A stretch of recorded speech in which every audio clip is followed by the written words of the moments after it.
Le site web comprend beaucoup d'informations concernant l'univers de jeu, le système de compétences, mais ça peut effectivement être un peu difficile de voir où est-ce qu'on s'en va exactement avec le type de gameplay pour Horizon.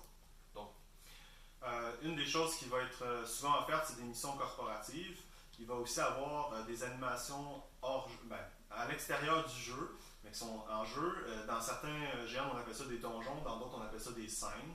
Sinon, il y a bien sûr les combats. Il va aussi avoir beaucoup de sous-systèmes qui créent du jeu.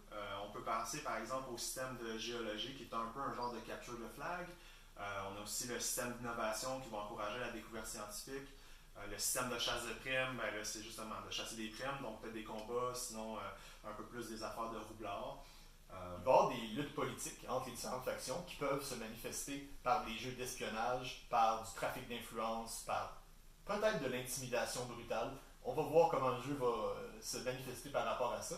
Et aussi, on est un GM qui a une tradition d'organiser des quêtes personnalisées.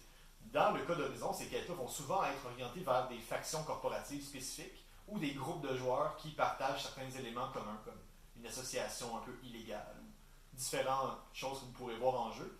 Chose certaine, il va y avoir des choses qui vont les rejoindre vos personnages directement et qui vont vous mettre en interaction avec le jeu de manière assez intense parfois. On veut créer du conflit, on aime ça, créer des problèmes pour nos joueurs à résoudre, donc vous ne devriez pas manquer de choses à faire. Généralement, c'est plus l'inverse avec notre équipe d'animation.